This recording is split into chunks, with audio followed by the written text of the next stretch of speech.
I'm your host, Will Carey. I appreciate you tuning in. On the show this week, comedian Juan Escalante.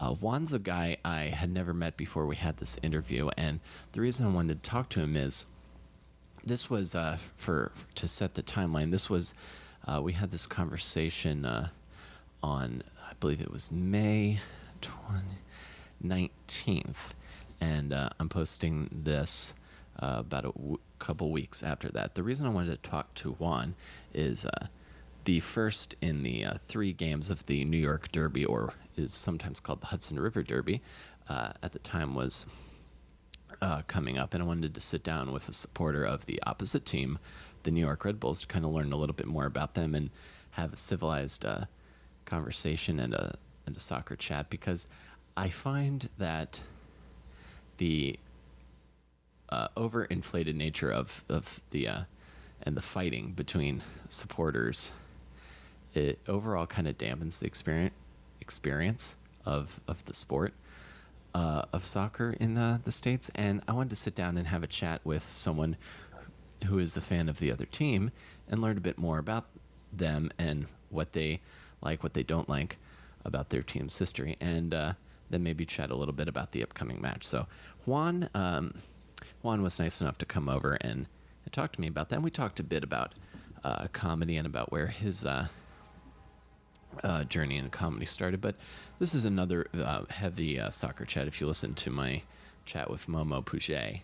So let's get into it, and I'll touch base with you afterwards.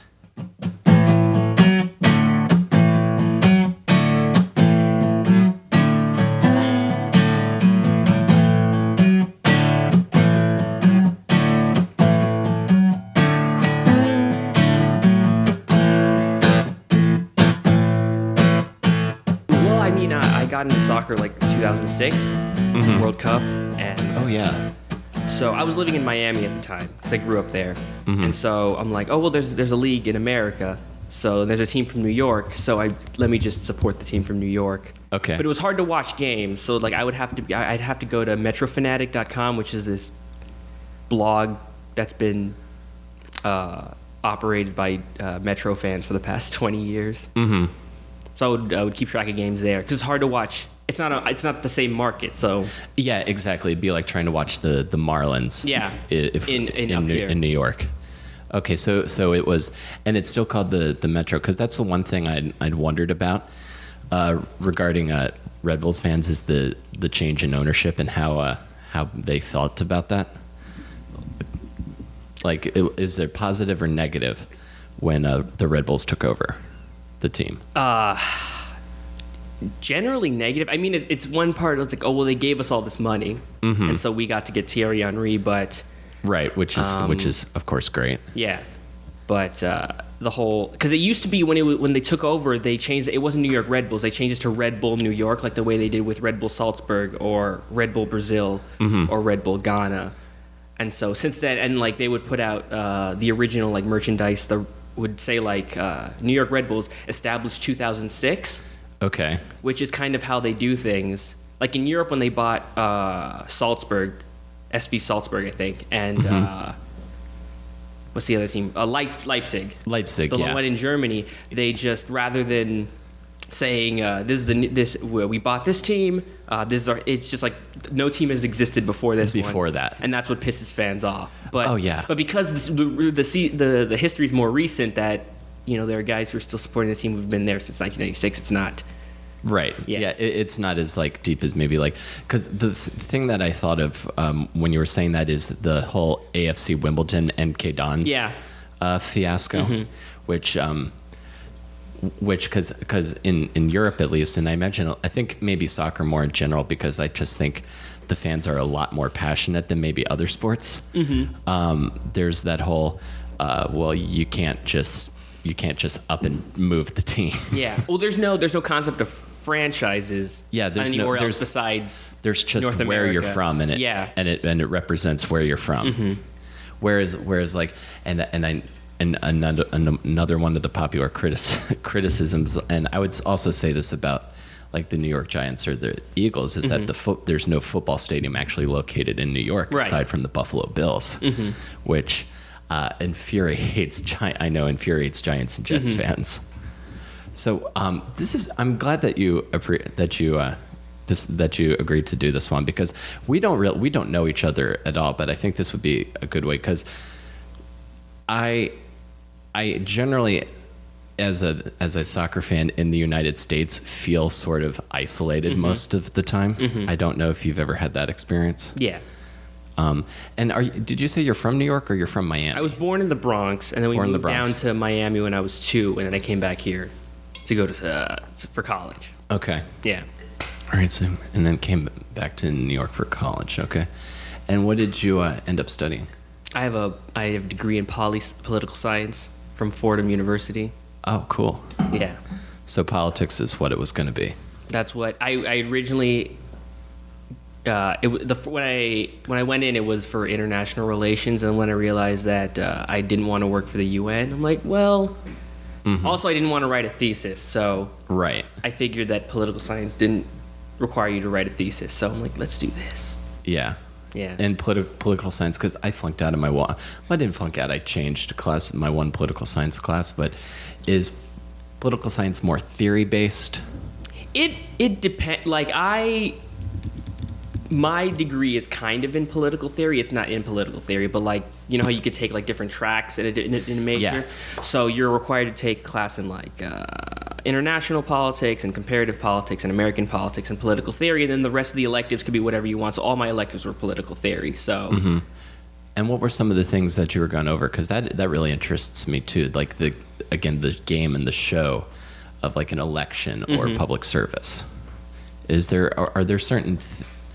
Are there certain what's studying, or what did you study? Are there things that you'd go over and say, well, this is the theory behind why this person was successful, or this is how you get a group of people to vote against their interests? No, I had a series of tweets this year. I'm like, my degree is useful this year because people are wondering, is Donald Trump a fascist? I'm like, no, well, I actually studied fascism for a bit, and well, yeah, it turns out he is pretty fascist. If you put right, what did I put? It was fascism is rooted in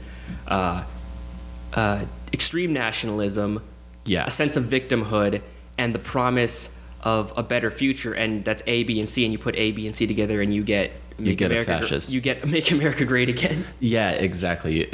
And it's the idea that there's someone who's going to say, you deserve better. This is who's keeping you back now. And then the third ingredient is go and get them. Oh, yeah. Just gather them all together in this room. Wow, okay.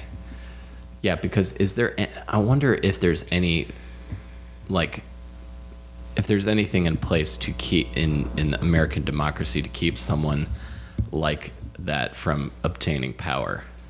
The Electoral College, maybe? Possibly. I mean, that's what the founders wanted, right? They didn't want the rabble to pick some new guy, but this is what's happening now, so I don't know. Yeah. I feel like political pundits will be like, well, that's never going to happen, and now it's happening, and now no one knows why it's happening. Goodness. Okay. All right. So you grew up in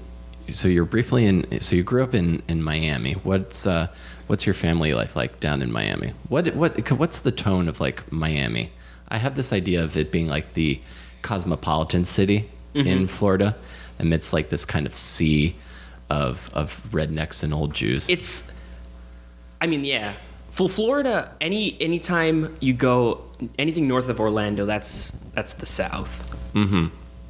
It's a gradient, so it's Tallahassee, Tampa, and then Orlando, and then you start seeing Puerto Ricans, and then South Florida, it's all sorts of Caribbean people. Yeah. Okay. And what did your folks do? My mom's a nurse. She's down there. She's been she works for the VA, and she's been doing that almost 30 years now. Oh, excellent. Yeah. Oh, the veterans hospital? Yes. Okay. I don't know what else. So the Viking Army. My mom's a capo for the Viking Army. I got that reference. I just got that because I try to again. I just learned it from watching that video that MLS put out today. The names. Supporters groups, and I want to get back to that too because I'm curious are you in one of the supporters groups, Like, are you one of the guys at the one end of the field that sings and jumps up and down? Yeah. The entire match? Are you in the Viking Army? I'm not in the Viking Army. I'm not a member of the ESC, but I caucus with the ESC. Sure. So I sit in 101. Usually. Awesome. It's a. Okay, so I'm sorry, I'm a little bit all over. No. So my dad. My dad. Yeah. So we're talking about. So your mom's a nurse. A nurse for the Veterans Hospital, which that's interesting because if you studied political science and then dealing with your mom's dealing with Veterans Affairs. That's an interesting connection I can see. And then so what did your dad do? My dad, before we left, he was in the I think he was in the finance department of the New York City Ballet. And so when he moved down to Florida, he was I think he did a similar thing for the Miami City Ballet, and then he did a similar thing for Ballet Florida, and now he's the executive director of the Jose Limon Dance Foundation up here. Okay. Yeah. Fantastic. All right. Ballet. Yeah. I dig. He's a big performing arts guy. He likes performing arts. He doesn't like to go see it, but that's... But he's an appreciator of... Yes. Theater. He would always tell me, like, whenever I would get free tickets to go see New York City Ballet, and I would always trade that to go see the opera because I just like the opera better. You can't get me to go see ballet. Right. Oh no! Like even the ballet is like very physically intense. It's kind of hard for me to appreciate it while I'm watching it. But opera, at least because opera is born out of like old Greek theater styles. I can kind of get more from that because I'm a theater person at heart. That's what I went to college for. So study like all of the old Greek plays and like the tragic comedies and what have you. So so your dad's works in the performing arts, and is that a part of your life early on, or does that come later? What do you mean? Like, did you have aspirations to be a performer? Early? No. What was the dream early on? What was the dream? The dream for comedy? The comedy dream? Yeah, or for anything. Like, what if comedy... I didn't know what I wanted to do when I was in high school, and then I figured I could write funny things. And then I'm like, I was watching The Daily Show, and I'm like, oh, people like Jon Stewart has writers. Like, you could be one of those. So, it's kind of amazing how most people I don't think about the amount of writers that goes into doing like a literal day-to-day show like that. That's something I would want to do more of. But like, because I've submitted a couple of packets for things, and it's good to have kind of like a assignment or a template for something, but then like actually trying to sit down to do it, I have the hardest time. Have you done a Daily Show packet? You know what the Daily Show packets are like? No, I don't know what they're pretty intense. Like. I heard of Trayvon Free, who was a writer on that show. He talks about how in the first round of submissions, you have to basically write a like the act one of the show is like they talk about a news story and there's a bunch of jokes on it. So you have to basically make one. So you have to do the job of the show, but by yourself. So you have to assemble clips yourself. Right. You have to write it all down. Take all the clips with whatever Google you can do, whatever means available to you, and then you submit that. And if they like it, they say, "Can you do it again?" But you have 24 hours to do one. But they give you all the materials ahead of time. Yeah. So it's like, and then you just kind of have to build something from what they give you. From what they give you. Wow. Yeah. Yeah. I could see how people. I mean, there's people that are on shows like that for like years and years, but I could see how people would burn out on that super quickly. Yeah. It depends on it. Like J.R. Havlin was on that show. Was for super, like he was there longer than Jon Stewart. He was there Kilborn and then through Jon Stewart. And now I don't know what he's doing. Right. Me neither. So comedy writing was like writer for a TV show. That was the initial thrust. So that's what you're doing when you're in high school in Miami. Yes. Okay. And then so when did you start stand up in I started Miami? writing jokes, trying to write stuff in high school. and then I got I had checked out Judy Carter's The Comedy Bible. No, yeah, I know Judy Carter. Okay. Not personally, but I had stand up comedy, the book. Right, I think everybody. That one I haven't read, but I did read The Comedy Bible. And it said, "What's the easiest way to be a comedy writer is do stand ups." I'm like, okay, I'm gonna have to do that. So you start going up were you like doing bringers at the Miami Improv? I did. My first open mic was up here. Was at Stand Up New York. All right. In like February 2011. So is that when the Stand Up New York was still kind of gray and metallic? Or No. They had changed it to what it looks like now. Yeah, it's sort like of the GIF wrap on the wall. The only thing different than what it is now that the stage used to be in the middle of the room. Like there was the wall, the stage, and then there was a wall, and then there was like space behind the wall that you could walk behind if you needed to like go to the bathroom or something. Yeah, I remember. And then they pushed it back like a year after that. So you start doing open mics at Stand Up New York in 2011. I think. I'm pretty sure. There's no recording of that. So. Well, yeah, it's because I've listened back to like my first year in stand up. I'm like, oh, why did I keep doing this? Right. Like I guess I liked it enough that even though I sucked, I still wanted to. It's like one of the few things that I actively wanted to continue trying to improve myself. Right. Because like when I was playing sports as a kid, could not care less about how good I was. But then like theater and comedy were the things that I could really dive into, you know. Okay, so 2011, and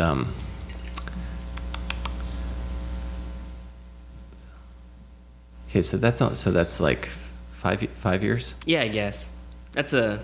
I think I didn't. That was a February, and then I didn't do my second set until May, and then I didn't do my third set until September. And then I think at that point I started going regularly. So let's ballpark it around 5 years. Okay. And so you started in New York, so you're learning like the kind of like really fast paced like joke or yeah. Okay. And do you remember? And who are the stand-ups that like who did you meet like starting like because you started in comedy clubs primarily? Yeah. Okay. So who's around during that time? Who were you seeing that really blew your mind? At open mic, who was that? Who was a comic that was at my Justin Flanagan was at my first open mic.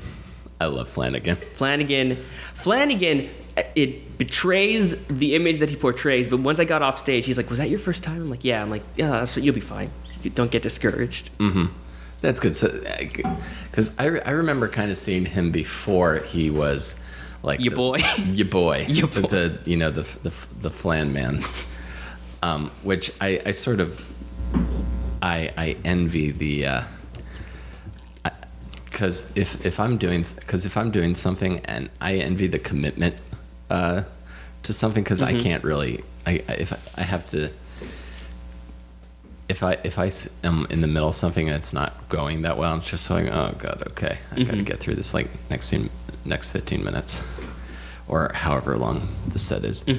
And okay, and then you said soccer started relatively early for you as well. Like as you said, you got into them when they were the Metro Stars. No, I didn't. I got into soccer with 2006 with the World Cup. Yeah, and so I didn't. Which was in Germany. That's right. And like when I started supporting the Redbulls, I wasn't that concerned with the Redbulls ownership. But then what had ended up happening was, what was the last that I didn't want? Because I don't like, one thing is I don't own a Red Bulls jersey because I don't want, I just don't like it. No, yeah, I like the only jersey I have is like a Metro Stars. That's my water bottle. Is like a Metro Stars replica of like the red and black stripes. Right. Back when it was like New York, New Jersey, and it had the giant M. Yes. And then the kind of cityscape above it. back when they played in Giant Stadium, because that's one other unfair criticism. What I think is kind of unfair that Red Bulls fans tend to throw at New York City is that we play in a baseball. Mm-hmm. They play in a baseball stadium, but no one ever brings up that they played in giant football in like an American football stadium for all that length of time. No, well they don't. New York City FC fans don't, which they could, but yeah, and I don't really, because they always go, because I'm not in a supporters group. Mm-hmm. I sit with the kids and parents. Okay. in parents over in the 100s. Mm-hmm. and all the chatter is just, oh, New Jersey, blah blah blah blah blah. But yeah, that was. I feel if they wanted the rivalry to be like, have this sort of like heat of like your European rivalries, mm-hmm. or El Clasico or what have you, they could be going deeper. My team supporters groups could. Yeah. Well, there's that video today. It was just, there's a bunch of guys that were like ripping on Jersey. I'm like, New Yorkers don't rip on Jersey as much as people who aren't from New York move here do. People who move from New York rip Jersey. Mm-hmm. A lot more. I was probably one of those people for a while, but then every time I've been to New Jersey, I was like, oh, it's green. It's nice here. It's not. Yeah, there's pros and cons to everything.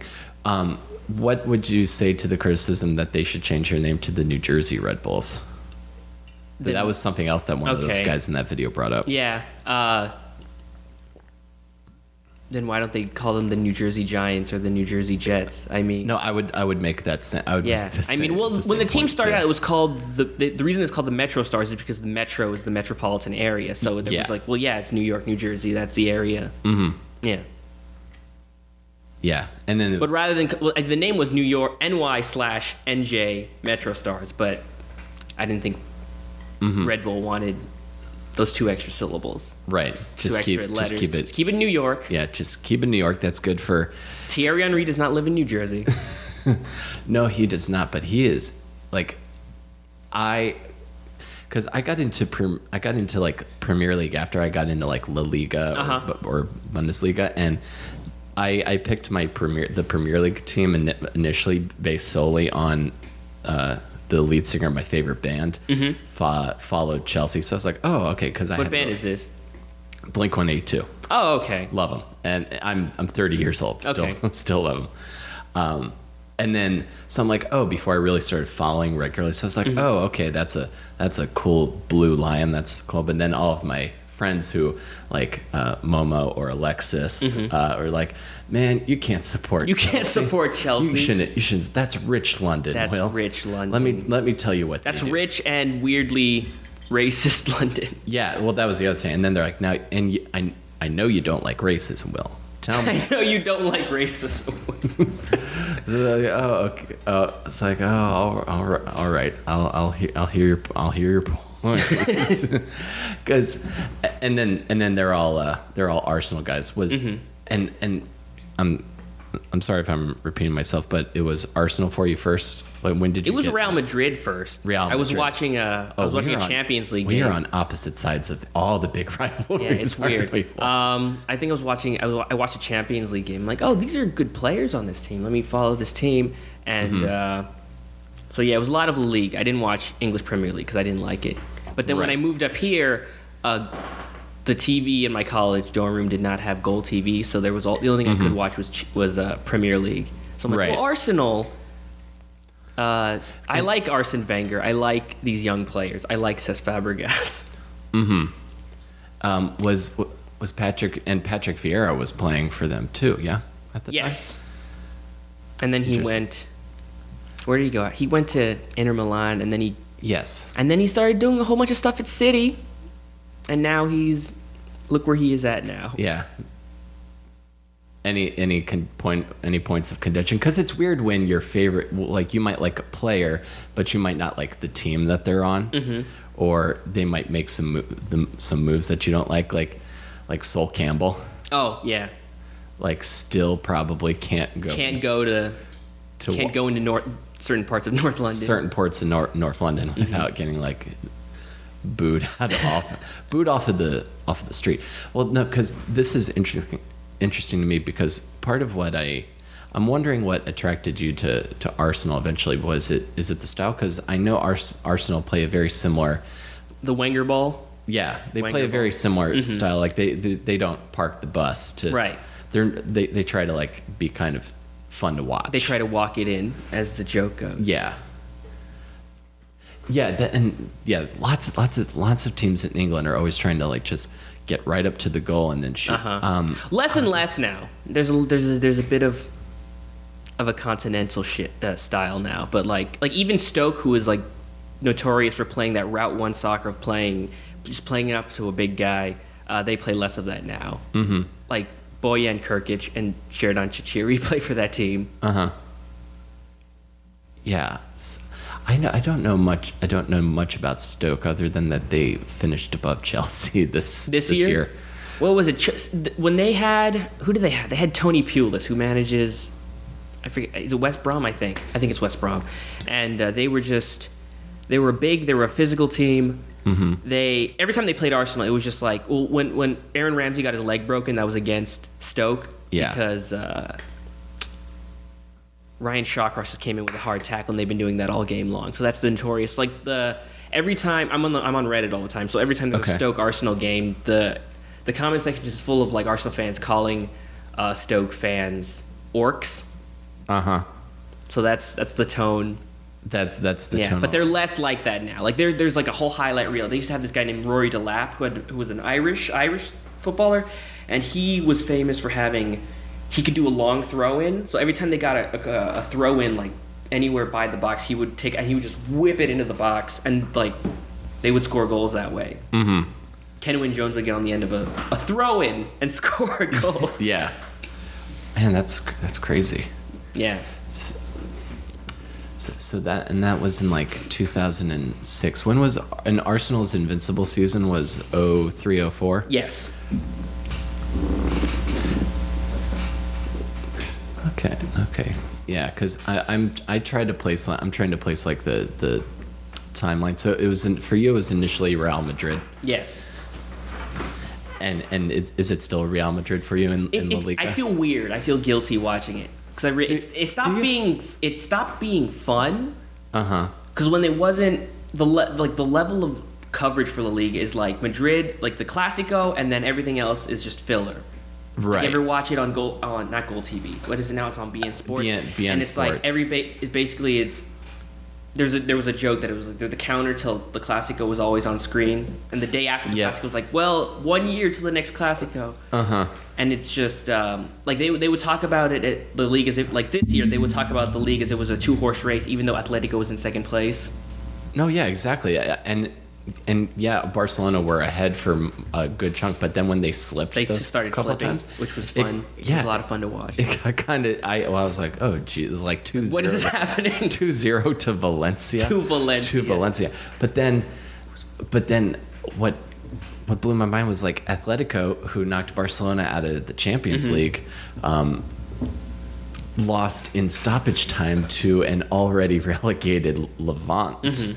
And they just annihilated their title hopes. Like stuff like that's basically Tottenham losing 5-1 to Newcastle, to relegating Newcastle. Yeah.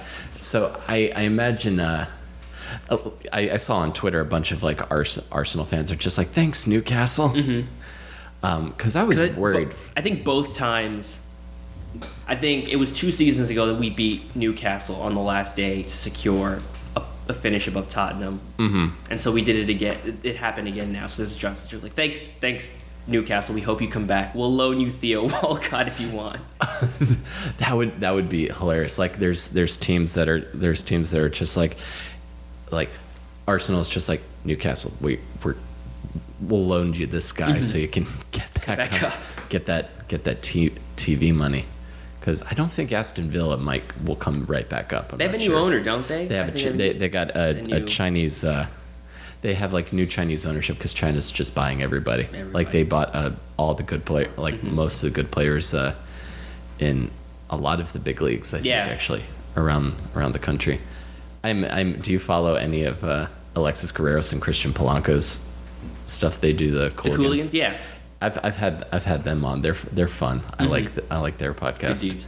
Yeah, that's how I learned. That's how I learned the word guap. Because I never heard the word guap used for money before. Oh, really? Yeah, I'm What's very guap? Where I heard very the word white. guap before? I said. I think there was a point when I thought guap and guac were the same thing as a joke. Mm-hmm. Watching Epic Mealtime or something. But what we're China? Are we talking about China now? Or are we talking? Because Aston Villa's new ownership is like a Chinese millionaire. Mm-hmm. Are they going to get rid of those players? Do you think they're going to get rid? Because I can't part of me is imagine. like, they're not good though. It's not. Right. I can't imagine teams lining up to buy them. Maybe I don't know who's. Yeah. Jordan Ayew, maybe. Yeah, he was like, or I don't even know if Brad Guzan could stay on because they were just so bad. Yeah. All year long. It was kind of hard to watch. Hard to watch. Like I watched one of their games when they lost 4-0 to Chelsea, and I think I was watching it thinking, oh, I could be a pro soccer player. I could do this if that's the level we're at. How did you feel about Leicester winning Premier League this season? Anytime Arsenal doesn't win the Premier League, I'm just sad. Mm-hmm. What I'm most upset about that Leicester is now that this team and Claudio Ranieri have won the Premier League, Arsenal Twitter is just going to be lots of guys saying, well, why can't Wenger do the same thing, man? Mm-hmm. We have I don't know. It's just... Well... I'm just preparing for that. I'm just getting myself psyched. You're ready for next January. Oh, yeah. When the Wagner out starts again. I can't do it. Yeah. I can't put up with it. The roller coaster ride's just... It's too much. Too much. I can sympathize with that, and then this will lead us into the one thing I want to talk about, and then we can... I guess we can close out shortly. Last season when New York City FC started, it's like, all right, first team, I can get in on the ground floor of this. All right, first game didn't. All right, we didn't win that game. That'll be okay. All right, second game, we didn't win that game either. All right, third game, no win, and then 11 games go by, and it's like, oh, this is bumming. This is starting to bum me out after a while. So, like, I think I relate more to like the roller coaster emotions that fans go through more than I relate to like the actual trials of the athletes, because they want to succeed, but I think and again I think it's with soccer more than other sports. I think the fans go through the roller coaster that the team does more than other sports, because I feel like it affects them emotionally. I think it affects them emotionally. Yeah, I mean, more. athletes, it's their job, and you want to do a good job because that's what keeps you paid. But the fans is like, this is something you want to do. This is something you want to have, and you don't want it to make you sad. Yeah, because you're investing a lot of time and money and emotions. Money. Yeah, emotions and you're making signs. You're making signs. You're making up songs. So let's talk a little bit, if we can. How do you feel about the way that your team's been playing this year? Because when I started following MLS again really seriously last year, I was like, oh, they're having a really good year. And then I know you won the Supporter Shield. Does that and then I was like, oh, I wonder if that happened, if they're this good every year. But MLS is so strange. It's like all over the place. Yeah. Because it's been kind of a rough start for you this year, hasn't it? Yeah. Well, the last season was good. We started out the season like a few games undefeated, and then with a new coach, if I remember correctly. With a new coach, Jesse Marsh, playing that fast-paced, attacking style of football, as he calls it, with the high press, hashtag high press. But it wasn't good this year. It took a bit before we got a win, and that's usually what happens. That's the problem. It's like a good start to a season is the exception, not the rule. Right, because it's almost viewed as like, oh, March is like everyone's still warming up. Yeah. Because the previous season there's only like 2 months in between seasons. Yeah. Well, we had this impression. Well, the team wasn't that different, and yet it was. Because we lose Matt Miazga to Chelsea. And then Damian Peronel, who was the center back partner to Miazga, he went out with an ACL injury, so he's still out. He just got back into training, but he can't play yet. So we had to rely on Ronald Zubar as our center back pairing with this new guy Gideon Bob. But like I was at the game. It was the Houston game. I think it was the third game of the season, and Ba goes out with a hamstring injury, and we think, oh, okay. And then Zubar goes out with a hamstring injury, and then Gonzalo Varone, who's our only other DP besides BWP, goes out with a hamstring injury. And so last night we played Chris Duval, who's a right back at center back. That's where we're at right now. Okay. So with the mojo's just not there. It ebbs and flows. Like that's the biggest thing. Right.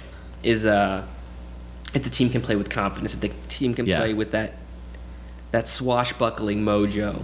Like that loss against Colorado on that trip. We lost that game 2-1, but there was a bit of that. There was lots of one-touch passes. There was a lot of Grella was dribbling by guys. Yeah, like the whole team's just kind of focused, and they're sort of like excited. I don't want to say excited to be there, but they're just kind of gelling. Yeah, like as a unit, because one person can't lead an entire soccer team the way we don't have Henri anymore. So it's not, we can't just pass the ball to one guy.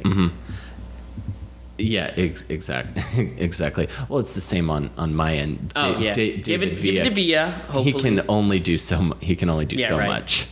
Like I remember when they played the LA Galaxy in LA last season, got trounced 5-1. And I think he was quoted afterwards as just saying, "I can only do so. I can only do so much. I give the ball to Mehdi Bellucci. What do you expect from me?" Yeah, there were some issues defensively, where again I was just sort of looking and it was like, and I try so hard because all my years doing theater I was like, oh, I can't be an artist and like sports, so I try very hard not to be the stereotypical I did pass the ball but you bums. I try really hard not to be that guy, but I was really going, really, that you thought that was going to work. You thought that was good, because and then Josh Saunders has to make 123 saves again. Glad he's there. Puerto Rican international Josh Saunders. Puerto Rican international Josh Saunders. But then your goalkeeper is on point usually as well. Luis Robles. Thank you, Based Robles is the. Thank you, Based. Thank you, Based Robles. Every time he makes a save, because. Yeah. That's a good. That's a hash. That's a hashtag. And are you going to the first Derby game this Saturday? No, I'm not. No. I might go the other leg, but I don't know. Yeah, because I'm looking forward to it. Are you going? I'm going. Okay. I've got season tickets. Again, I like the feeling of derbies, which I even feel kind of like a douchebag for calling the MLS games derbies. I'm going to be there, but again, I'm staying in the shallow end. Right. I'm trying to avoid parking lot violence because I've told this on stage a couple of times. I went to a Barcelona Espanyol game in Barcelona, but it was at Espanyol Stadium. And I walk in wearing my Barcelona jersey, and I'm so excited. And I only knew about El Clasico at the point. I didn't know about. You didn't know that Barcelona. I didn't know that Barcelona and Espanyol hate each other. And I got. Wait, was this at Espanyol or was this at? This was at Espanyol. Oh, okay. This was at Espanyol. So we walk in. I'm like, oh man, that is a lot of heavily armed police. Yeah. And Me and my girlfriend pretty much got chased out. Who won? Did Espanyol win? Barcelona won 2-0. Oh, and then this woman with her kids called my girlfriend a whore. Oh. And then one guy tried to rip my jersey off, and then a bunch of guys kicked dirt at us. Oh. And those games are interesting. yeah, that game was, and I think, and I get it, because Espanyol are the smaller team living in the same city as the world famous celebrated Giants. And that game has a reputation as like Barcelona could be in first place and Espanyol could be in last place, and they can still pull a performance out. I've seen Espanyol beat Barcelona even though they're fighting relegation, because that fixture you just throw it out the window because you can't. Exactly. You don't think about where you are. You just think about, I don't like you. Right. Don't like you at all. But so yeah. After that, I kind of have to. I'm like, I'll stay in the shallow end, and I'll let you guys fight it out and get banned. Just avoid. I'm not going to call them out specifically, but there's a supporters group. They wear all black, and they're very belligerent. So if you can avoid those guys, on what are you don't have to. I'm not going to say. I don't want to throw. I don't want. We don't have to throw shade. All right, so so avoid those guys. Folks dressed all in black. You'll know. Fair enough. I'm pretty sure they're the ones who started that fight last season. And yeah. And again, so quick. The animosity grew so quick, but I'm glad that you and I could sit and have a chat about just the good times. This was a good one. I appreciate you doing this, man. Oh, no problem. If you would want to come back on, and we could die after any of the fixtures, and if you would want to come back on and after one of the other games, I'd be open to that if you'd be down. That sounds fun. Cool, man. Yeah. I appreciate you doing this. So, are you a predicting type? Do you have an idea? I'm not terribly a predicting type, but if I had to make a prediction, again, I'm fingers crossed. I just would like New York City to get one win. One win. Just one. That'll be my goal. Although I'm feeling good right now because they're on top of the table in the Eastern Conference. I think it'll be close. I think it'll be close, and I'm gonna err on the side of caution a bit. I think maybe it could be like 2-1 or 2-2. Who I know they rested a bunch of guys for the game last night, didn't they? Against Toronto, yeah, they did not start Villa. They didn't start Villa. He's subbed on later, and they didn't start Pirlo. Frank Lampard is like Bigfoot. He is at this point. He's at a halal cart somewhere. You know, he's still the highest paid. He's like the fifth highest player. They released the salaries today, the MLS salaries, and he's still the highest paid player. And it's starting to feel like he's just your mascot at this point. Because there's some weird like conspiracy theory that like at some point New York City FC got an extra international slot. And that's why, because basically Frank Lampard's not going to play. I mean, at this point, it was cool to see him play the games that he did. Because, again, I can appreciate, you've done great things in England. But I would, if he's not able to play, or if he's not able to play to the level that he wants, that's unfortunate. But if they were able to bring in someone else that could perform at that level, I'm not entirely sure who that would be, although a lot of people want to get Zlatan Ibrahimovic. Is that do City fans want Zlatan Ibrahimovic? I've heard a few, because the whole rumor is that him going to LA, because that's the rumor, but I've heard some rumblings that that people want that, but I don't know how he would like be integrated, because he's just, I am the greatest ever, and I know where would you would play him, because the spot you would play him, that's where Robbie Keane plays, and I don't think. And it's interesting now, because they're like Tommy McNamara is usually in the midfield, but they've been playing him at forward a couple at striker, or like a supporting striker, like behind. They, Or where does Villa play? Does Villa play all the way up top, or does he play like behind the striker? Villa usually plays. He usually, if they're doing he's either the lone striker or he's in the center of 4-3-3. Okay. Up front, lately they've had him, Tony Taylor. Okay. Another guy who's injured a lot of last season. Yeah. And McNamara as of late. Okay. And then they've had, not Bellucci, but they've had they've been rotating people out in the midfield, because the biggest problem a lot of people said last year with New York City was no backline and overcrowded midfield. Right. And Pirlo as a DM. People, I thought that was cool when he came over, but yeah, he doesn't. I think he's probably run.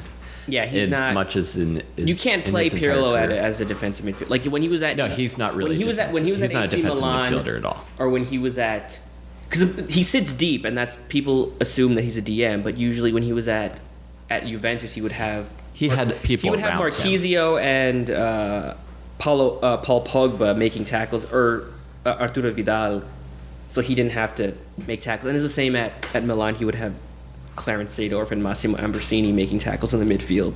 Right. So he didn't have people to. around. Also Gattuso. Yeah. He wouldn't have to do that. But yeah, but and people are now. I think teams are like, don't give him space to do what he does.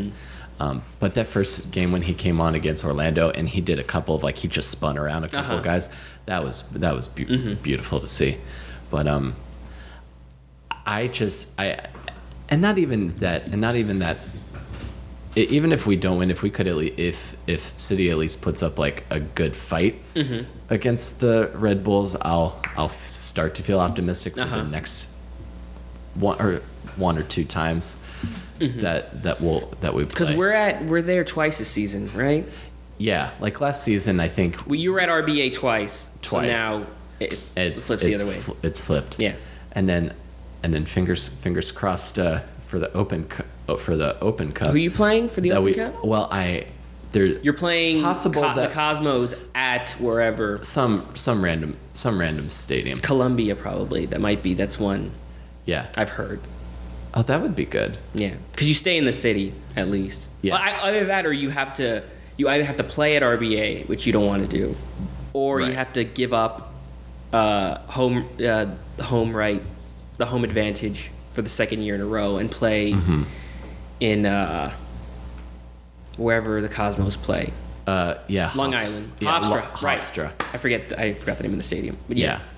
Yeah, and that was another game that I didn't get into a fight at, but a fight erupted around me and I had to run under. And I don't know if you've been to Hofstra, but it's all of the bleachers. It's just like a crime waiting to happen. Oh, it's yeah. all dark. It's not. If you've sat in bleachers for a soccer game, it's not. Yeah, it's fun. It's not the friendliest environment. But my hope is that even if we don't win, that we at least put up a good fight. Because last year, I hear the people talk about expansion teams are always kind of a little bit rough. I'm not using that as an excuse, but I mean, you can. It didn't look good. It's not. You can't. I mean, I talked to Alexis and he was like, we're an expansion team. Being realistic. There's growing pains. There's growing pains, which is why we all thought it was weird that you fired Jason Kreis. Not you, but. Yeah, I personally fired. You fired Jason Kreis. Why did you fire Jason? I made a tweet to City Football Group, and I was like, it's got to go. Yo, Sheik Khaldoon, what's going on? Yeah, no, I didn't think it was necessarily fair for him to get the brunt of the criticism after season one, but I think it's cool that I like what Vieira is doing. They seem to be playing better or differently than they did last season. The games are they're fun to watch. Well, they were fun to watch last year but it's just I have less moments of just scratching my head going, really why are you dribbling into space? Yeah, Mixed Discarud. Why do you? I wish I could be mixed disc. I wish I could have a life as charmed as he does. I know, right? You live in the Upper West Side with Kyrie Shelton. Yeah, you're BFFs with Kyrie Shelton. You BFFs with Kyrie. You get called up to the U.S. national team to play. I'm going off on a rant here, but he goes up. Like, my thing about Mixed Disc Rude is that I'm starting to think that he peaked at the 2011 Gold Cup.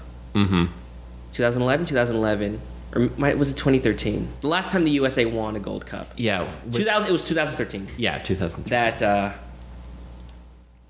because the people say, "Oh, Mixed Disc Rude, he performs for the national team," which is true, but Klinsmann never plays him in games that actually matter. Like all of it, like he's played, like the goal he scored against, was it Germany or the Netherlands? Like, Germany. But that was a friendly. Like he hasn't. I think he was the only outfield player who didn't play a game at the World Cup. Yeah, I know, and he probably would. And I don't know if it's because the way he plays is not conducive to what Klinsmann wants. Because we played Germany, we played Portugal, we played Ghana, and that doesn't allow us to play a proactive passing game. Right. We have to respond to whatever. So we have to sit deep. We have to respond. Mm-hmm. But even then, like he didn't play. Like he hasn't played in the game against Guatemala, did he? Or he might have. I think he was there, but I think he played in the game that they lost, didn't they? He might have played the first game where they lost, and didn't play the second game when the U.S. won. But I like Mixed Disc Rude. I like Mixed Disc Rude, and then he joined New York City FC, and then he said he hated the Redbulls. I'm like, all right, dude, all right. Buy some more Yankee caps. Right, or his own hat.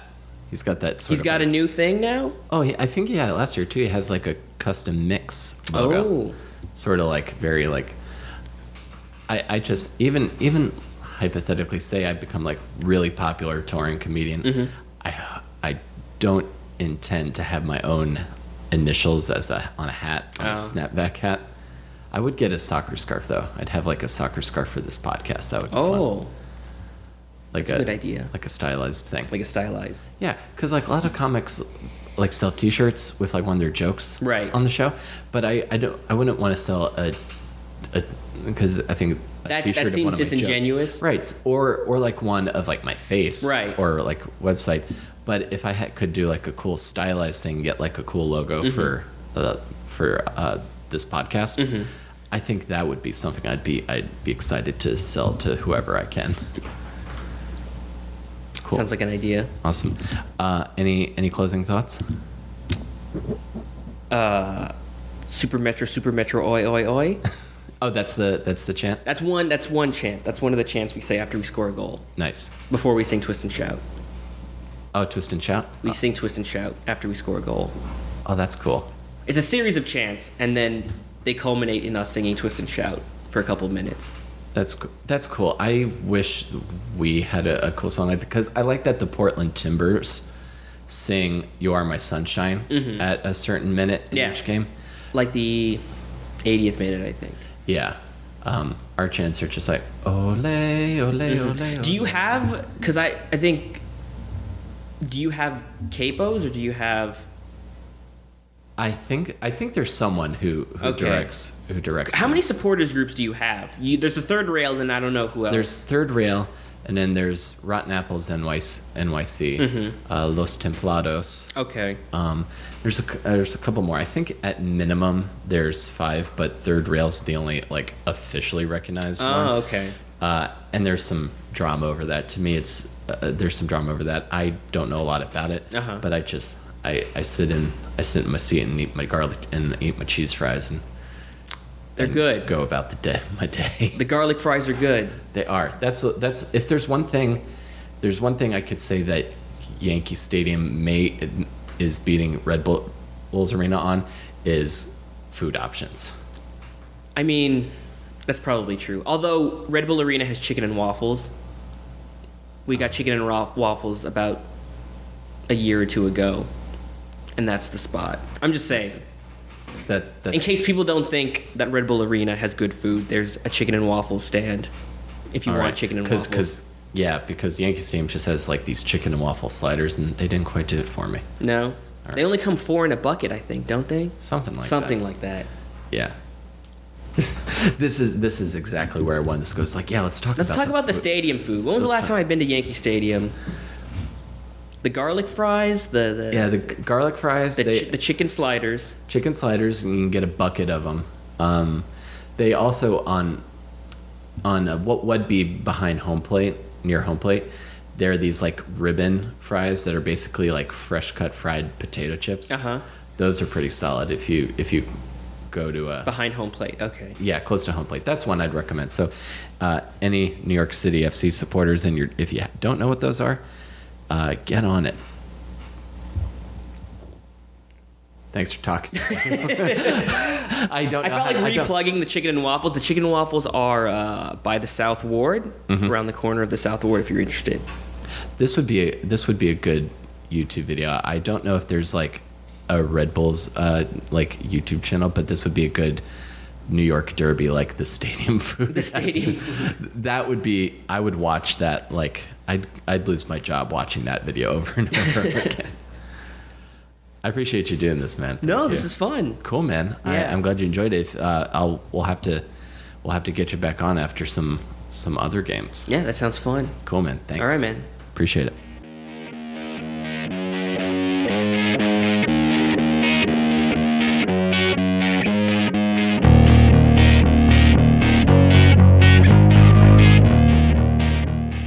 Okay, so real quick before we get out, I want to just give the results of my prediction. I had originally predicted a scoreline of 2-2 or 2-1.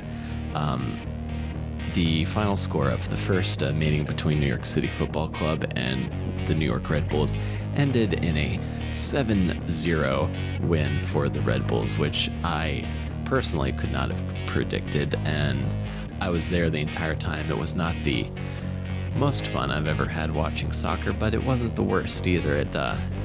Because I think you got to have a sense of humor even when things are going badly. As in, again, is a theme that I go through a lot in my work. And again, this is a little segue into, again, a plug for my upcoming one-man show, Laughing Through the Sad, at the People's Improv Theater Loft, June 9th. Check the description for tickets. And again, you can check out my website, willcareyisfunny.com. And I hope to see you on the 9th at the Pit. And I will see you next week between awesome and disaster. Take care, everybody.